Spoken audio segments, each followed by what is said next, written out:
नमस्कार विद्यार्थी मित्रों, ધોરણ 6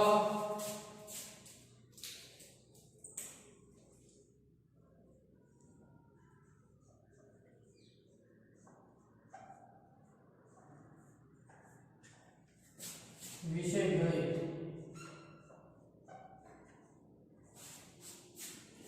ચેપ્ટર નંબર 4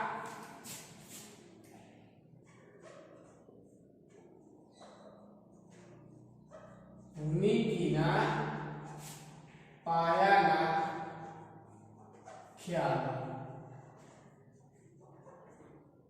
એમાં છેલ્લે આપણે 9મા લેક્ચરની અંદર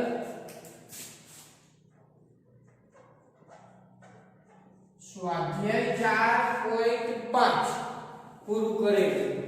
બરાબર. આજે એટલે કે 10મા લેક્ચરમાં આગળ વર્તુળ વિશે આપણે થિયરી ભણીશું. તો વર્તુળ એટલે શું? બરાબર. વર્તુળ એટલે શું? કોને કહેવાય વર્તુળ? તો કે એની વ્યાખ્યા છે કે એક જ સમતલમાં કોઈ નિશ્ચિત બિંદુથી, જો એની વ્યાખ્યા લખી કોની? વર્તુળ.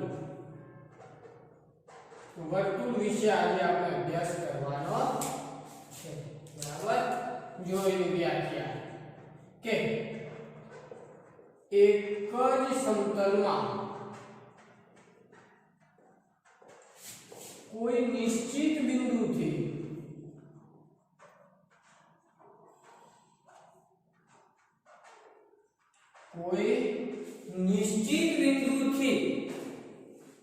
ચોક્કસ અંતરે આવેલા બિંદુઓ. કેવા અંતરે? ચોક્કસ અંતરે આવેલા બિંદુઓ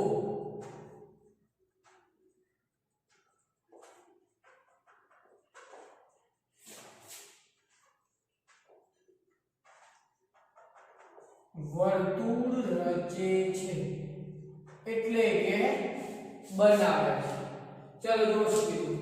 એક જ સમતલમાં, માની લો કે આ ગોળ સમતલ છે, તો એક જ સમતલમાં કોઈ નિશ્ચિત બિંદુથી, નક્કી કરેલા બિંદુથી, માની લો કે કોઈ નિશ્ચિત બિંદુ નક્કી કરું બિંદુ, બરાબર, આ બિંદુથી ચોક્કસ અંતરે આવેલા, એ બિંદુથી ચોક્કસ એટલે કે એક સરખા અંતરે આવેલા, ચલો એ આટલા અંતરે આવેલા, બરાબર, બિંદુઓ શું રચે છે?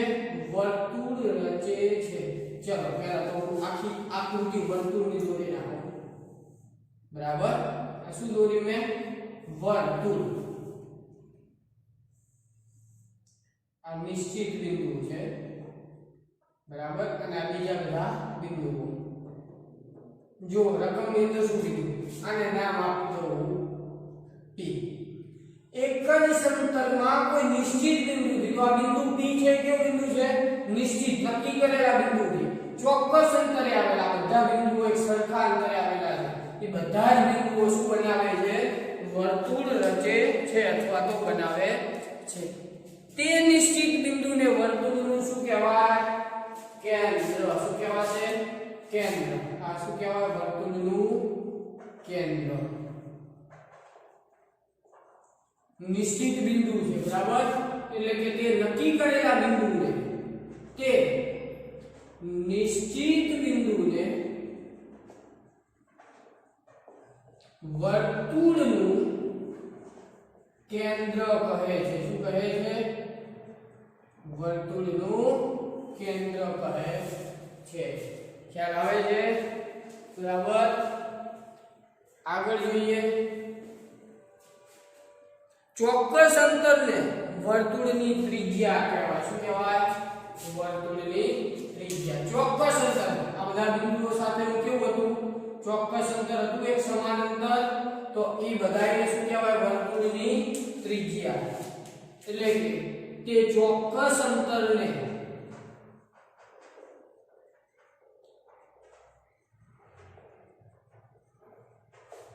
વર્તુળની ત્રિજ્યા કહે છે. હવે વર્તુળની ત્રિજ્યા માટે તમે બીજો શબ્દ પણ વાપરી શકો,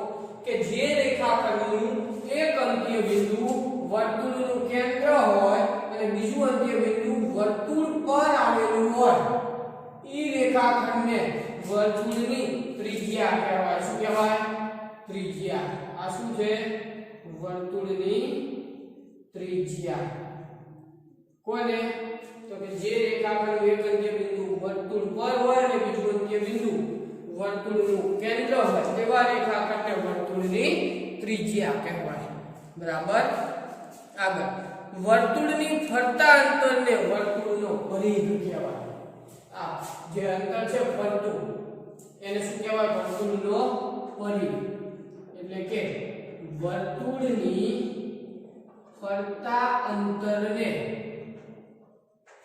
વર્તુળનો પરિઘ કહેવાય શું કહેવાય પરિઘ કહેવાય થિયરીમાં ખાસ ધ્યાન આપજો ને વર્તુળના ભાગને ચાપ કહેવાય છે શું કહેવાય ચાપ કોને વર્તુળના ભાગને વર્તુળના ભાગને ચાપ કહેવાય શું કહેવાય ચાપ બરાબર ખ્યાલ આવે છે હા આગળ જોઈએ વર્તુળ પરના બે બિંદુઓને જોડતો રેખાખંડ ચાલો આકૃતિ દોરો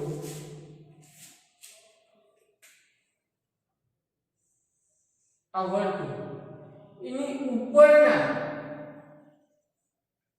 અહીંયા છે વર્તુળનું કેન્દ્ર આને શું કહેવાય વર્તુળની જીવા બરાબર જુઓ કે વર્તુળ પરના બે બિંદુઓને જોડતો રેખાખંડ વર્તુળની જીવા કહેવાય વર્તુળ પરના બે બિંદુઓને જોડતો રેખાખંડ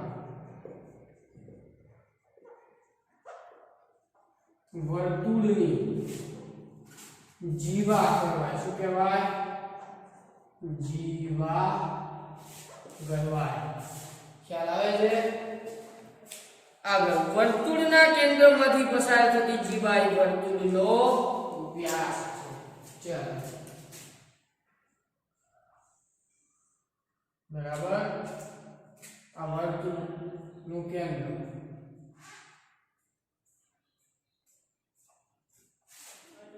બરાબર હા આગળ વ્યાસ બરાબર તો કે વર્તુળના કેન્દ્રમાંથી પસાર થતી જીવા વર્તુળના કેન્દ્રમાંથી પસાર થતી જીવા જોજો વર્તુળના કેન્દ્રમાંથી પસાર થતી જીવા એ વર્તુળનો વ્યાસ છે શું છે વ્યાસ છે બરાબર જીવા એટલે કે વર્તુળ પરના બે બિંદુઓને જોડતો રેખાખંડ વર્તુળની જીવા કહેવાય અને વર્તુળના કેન્દ્રમાંથી પસાર થતી જીવા એ વર્તુળનો શું છે વ્યાસ છે બરાબર આગળ વર્તુળની ત્રિજ્યા કરતા વર્તુળનો વ્યાસ બમણો એટલે કે બે ગણી લંબાઈનો હોય વર્તુળની ત્રિજ્યા કરતા જોજો વર્તુળની ત્રિજ્યા કરતા વર્તુળનો વ્યાસ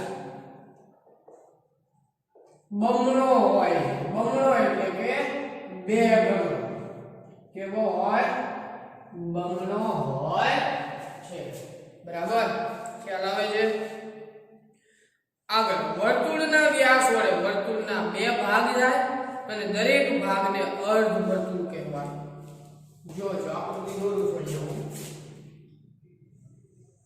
વર્તુળનો વ્યાસ એટલે કે કેન્દ્રમાંથી પસાર થતી જીવા બરાબર એટલે કેટલા ભાગ થાય વર્તુળના બે ભાગ થાય છે બરાબર દરેક ભાગ શું કહેવાય અર્ધ વર્તુળ કહેવાય વર્તુળના વ્યાસ વડે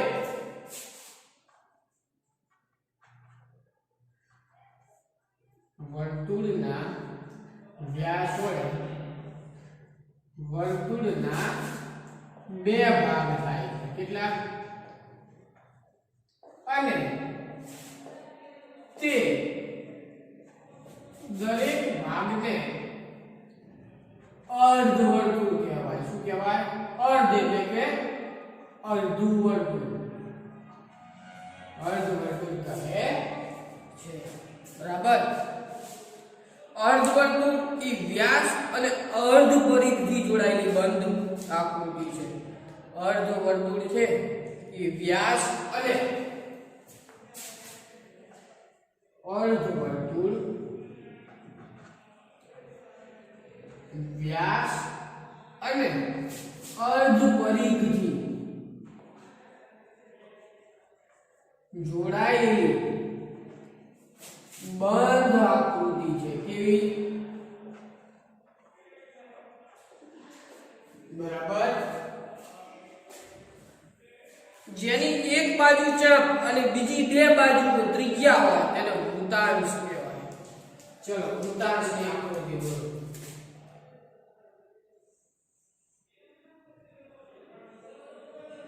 આ બે ત્રિજ્યા થઈ અને આ શું કહેવાય?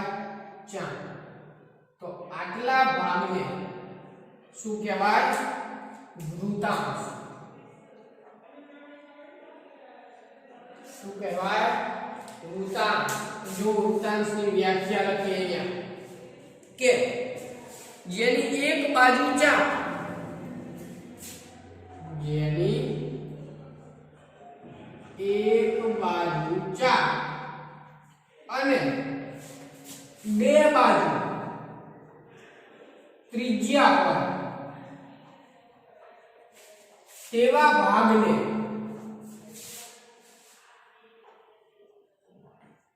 વૃત્તાંશ કહે છે. શું? વૃત્તાંશ કહે છે. બરાબર.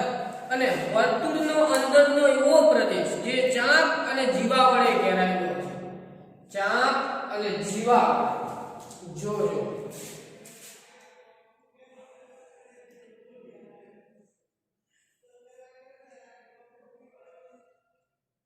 અહીંયા છે વર્તુળનું કેન્દ્ર. વર્તુળનો અંદરનો એવો ભાગ કે જે ચાપ અને જીવા વડે ઘેરાયેલો છે તે ભાગને વૃત્તખંડ કહે છે. બરાબર. ચાલો ફરીથી એકવાર થિયરીમાં ધ્યાન આપો. વર્તુળ એટલે શું? તો કે એક જ સમતલમાં કોઈ નિશ્ચિત બિંદુથી ચોક્કસ અંતરે આવેલા બિંદુઓ વર્તુળ રચે છે. શું રચે છે? વર્તુળ. તે નિશ્ચિત બિંદુને વર્તુળનું શું કહેવાય? કેન્દ્ર. બરાબર. અને ચોક્કસ અંતર એને વર્તુળની શું કહેવાય? ત્રિજ્યા. બરાબર. તો ત્રિજ્યાને તમે બીજી ભાષામાં કેવું હોય તો શું કહી શકો? તો કે જે રેખાખંડનું એક અંત્ય બિંદુ વર્તુળનું કેન્દ્ર હોય અને બીજું અંત્ય બિંદુ વર્તુળ પર આવેલું હોય.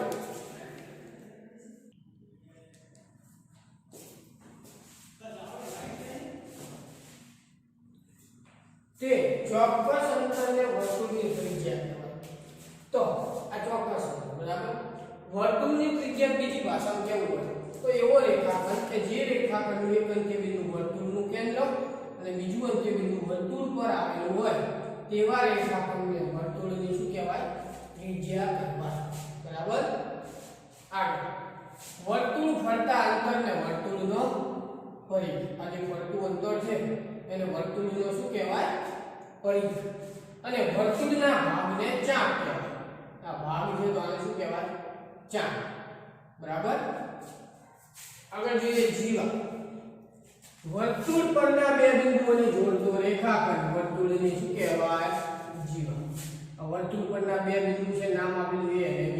એ બંને બિંદુને જોડતો રેખાખંડ એટલે કે આને કહેવાય વર્તુળની જીવા. અથવા બીજી ભાષામાં કેવું હોય તો કે જે રેખાખંડના બંને અંત્ય બિંદુ એક જ વર્તુળ ઉપર આવેલા હોય એવા રેખાખંડને પણ વર્તુળની શું કહેવાય? જીવા. અને જે જીવા વર્તુળના કેન્દ્રમાંથી પસાર થાય, જે જીવા વર્તુળના કેન્દ્રમાંથી પસાર થાય એને વર્તુળનો શું કહેવાય? વ્યાસ. બરાબર. જો તમે આટલું જુઓ, આજે તૂટક રેખા મેં દર્શાવી, તો આ શું થઈ જાય? વર્તુળની ત્રિજ્યા. અને આ પણ શું થઈ ગયું? વર્તુળની ત્રિજ્યા. તો બે ત્રિજ્યા તમે ભેગી કરો તો તમને શું મળે? વર્તુળનો વ્યાસ. બરાબર. એટલે કે વર્તુળની ત્રિજ્યા કરતા વર્તુળનો વ્યાસ કેવો હોય? બમણો, ડબલ, બે ગણો હોય. બરાબર. તો ફરીથી એકવાર જીવા કોને કહેવાય? તો કે જે રેખાખંડના બંને અંત્ય બિંદુ એક જ વર્તુળ ઉપર આવેલા હોય એવા રેખાખંડને વર્તુળની જીવા કહેવાય. જે જીવા વર્તુળના કેન્દ્રમાંથી પસાર થાય તેને વર્તુળનો વ્યાસ કહેવાય. વર્તુળની ત્રિજ્યા કરતા વર્તુળનો વ્યાસ કેવો હોય? બમણો. જો વર્તુળની ત્રિજ્યાને સંકેતમાં r વડે દર્શાવાય. શેના વડે? r. અને વર્તુળના વ્યાસને સંકેતમાં d વડે દર્શાવાય. તો ત્રિજ્યા અને વ્યાસ વચ્ચેનો સંબંધ શું થાય? તો કે ત્રિજ્યા કરતા વ્યાસ કેવો હોય? બમણો. એટલે કે 2 ગણો. એટલે કે ત્રિજ્યા r બરાબર 2d, 2 ગુણ્યા વ્યાસ. થાય ના? હા, ત્રિજ્યા કરતા વ્યાસ બમણો હોય. બરાબર. આગળ વર્તુળના વ્યાસ વડે વર્તુળના કેટલા ભાગ પડે છે? 2 ભાગ પડે છે. તો આ બંને ભાગને કેવા ભાગ કહેવાય? અર્ધવર્તુળ. અડધા વર્તુળ થઈ જાય છે ને? બરાબર. અર્ધવર્તુળ વ્યાસ અને અર્ધ પરિઘથી જોડાયેલું અર્ધવર્તુળ છે એ વ્યાસ અને આ વ્યાસ અને અર્ધ પરિઘથી જોડાયેલી કેવી આકૃતિ છે? બંધ આકૃતિ છે. ચલો, જેની એક બાજુ આને શું કહેવાય? ચાપ. એટલે કે જેની એક બાજુ ચાપ હોય અને બીજી બે બાજુ ત્રિજ્યા હોય એને શું કહેવાય? એ ભાગને વૃત્તાંશ કહેવાય. શું કહેવાય? વૃત્તાંશ. બે ત્રિજ્યા અને ચાપથી ઘેરાયેલા પ્રદેશને વૃત્તાંશ કહે છે. બરાબર. અને એવી જ રીતના ચાપ અને જીવાથી ઘેરાયેલો પ્રદેશ એટલે કે આ પ્રદેશ આને કહેવાય વૃત્તખંડ. શું કહેવાય? વૃત્તખંડ. તો અહીંયા આપણે વર્તુળની વ્યાખ્યા, વર્તુળનું કેન્દ્ર, ત્રિજ્યા, પરિઘ, ચાપ, જીવા, વ્યાસ, અર્ધવર્તુળ, વૃત્તાંશ અને વૃત્તખંડ વિશે વર્તુળના વાત કરી. બરાબર. હવે આગળ જોઈએ આ ચેપ્ટરનું છેલ્લું સ્વાધ્યાય એટલે કે સ્વાધ્યાય 4.6. તો પહેલા પ્રશ્નમાં એવું કીધું છે કે બાજુમાં આપેલી આકૃતિના આધારે કહો. ચાલો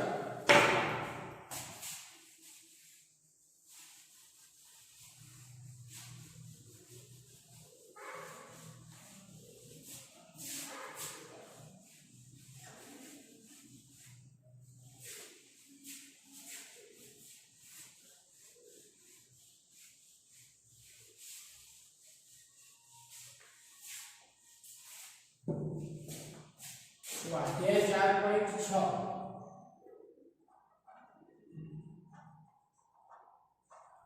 એના પહેલા પ્રશ્નની અંદર આપણને એક આકૃતિ આપેલી છે. બરાબર. વર્તુળની. એની અંદર વર્તુળનું કેન્દ્ર,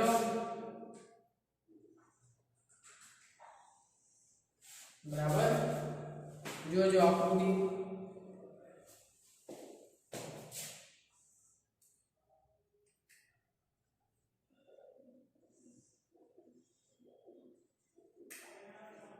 આવી કઈ આકૃતિ આપેલી છે. નામકરણ કરી નાખીએ.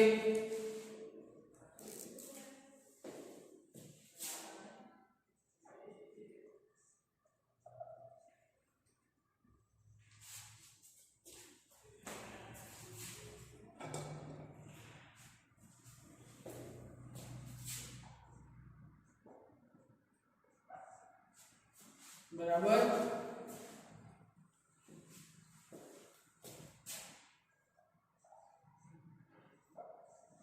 આવી આકૃતિ આપેલી છે. આના આધારે પહેલું આપણે દર્શાવવાનું છે વર્તુળનું કેન્દ્ર.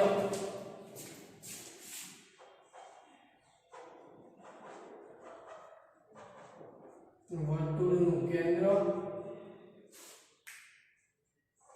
આગળ બીજું કીધું છે 3 ત્રિજ્યાઓ વ્યાસ જીવા 3 ત્રિજ્યાઓ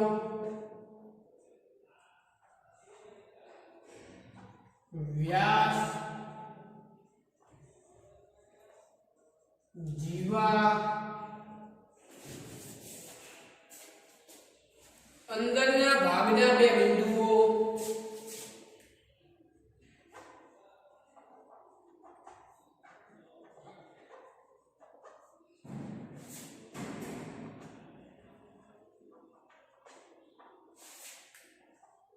આગળ બહારના ભાગનું બિંદુ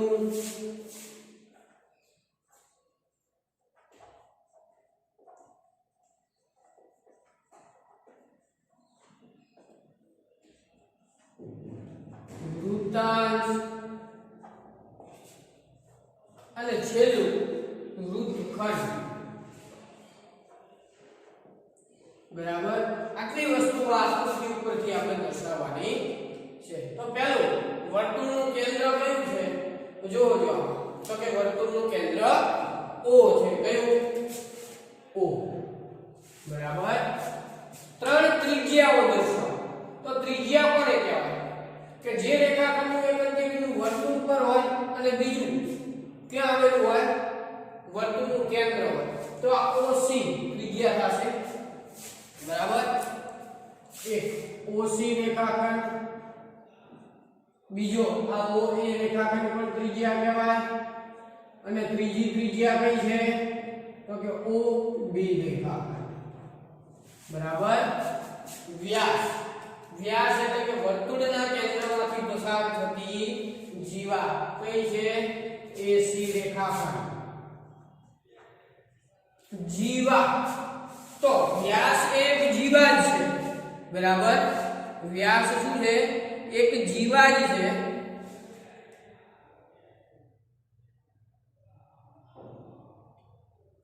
તો જીવા કેટલી છે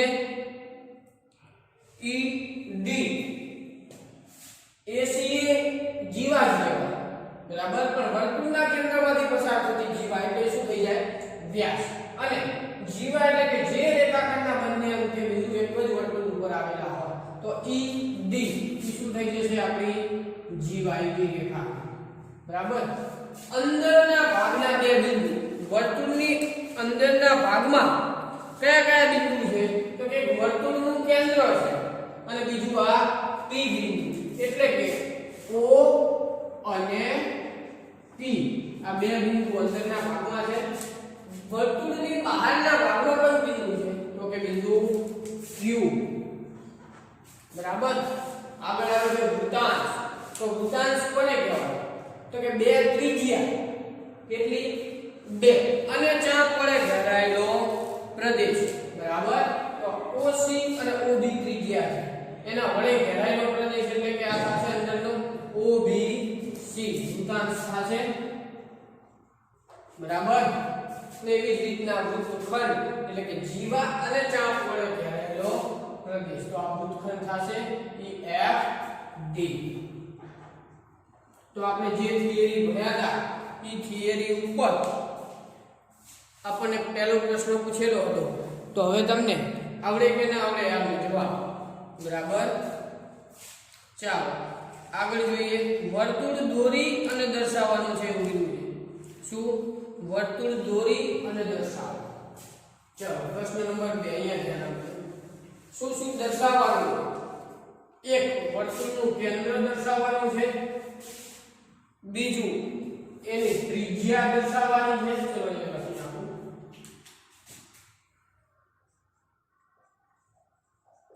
બરાબર આગળ વ્યાસ દર્શાવવાનો કીધો છે પછી કીધું વૃત્તાંશ વૃત્તખંડ બરાબર અંદરના ભાગનું બિંદુ બહારના ભાગના બિંદુ અને ચાપ તો ટૂંકમાં પ્રશ્ન નંબર 1 હતો જે કે આકૃતિ ઉપરથી આપણે દર્શાવ્યું અને આ જવાબ ઉપરથી આકૃતિ દોરવાની બરાબર તો તમને આવડશે એટલે તમે ઈ જાતે કરી શકો છો બરાબર અને આ ચેપ્ટરનો અને આ સ્વાધ્યાયનો છેલ્લો પ્રશ્ન એટલે કે ખરા ખોટા કીધેલા છે બરાબર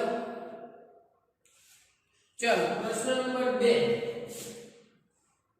એની અંદર બે પ્રશ્નો પૂછ્યા કે શું દરેક વ્યાસ એ વર્તુળની જીવા છે દરેક વ્યાસ એ વર્તુળની જીવા છે તો કે હા છે કહેવાય ને જીવા એટલે કે જે રેખાખંડના બંને મુખ્ય બિંદુ એક જ વર્તુળ ઉપર હોય અને વ્યાસ એટલે કે વર્તુળના કેન્દ્રમાંથી પસાર થતી જીવા તો કે હા દરેક વ્યાસ એ વર્તુળની જીવા છે વર્તુળના બે બિંદુને જોડતો રેખાખંડ એટલે કે જીવા અને બીજું કે શું દરેક જીવા એ વર્તુળનો વ્યાસ છે તમે બધી જીવા દોરો એ વર્તુળનો વ્યાસ કહેવાય ના કહેવાય વર્તુળના કેન્દ્રમાંથી પસાર થતી જીવા એ જ વર્તુળનો વ્યાસ કહેવાય બરાબર ખરા ખોટા વર્તુળના બે વ્યાસ હંમેશા છેદે ચલો વર્તુળના બે વ્યાસ તમે કોઈ પણ દોરો એ હંમેશા છેદે છેદે કે નહીં તો કે હા એ વિધાન સાચું કેમ કે વર્તુળના કેન્દ્રમાં એને છેદવું જ પડે ભેગું તો થવું જ પડે બરાબર માટે વર્તુળના બે વ્યાસ હંમેશા એકબીજાને છેદે અને છેલ્લું વિધાન કે વર્તુળનું કેન્દ્ર હંમેશા વર્તુળની અંદરના ભાગમાં હોય તો કે હા હોય વર્તુળનું કેન્દ્ર વર્તુળના કયા ભાગમાં હોય અંદરના ભાગમાં જ હોય માટે એ વિધાન પણ સાચું બરાબર આવતા લેક્ચરમાં આપણે નવા ચેપ્ટર સાથે મળીશું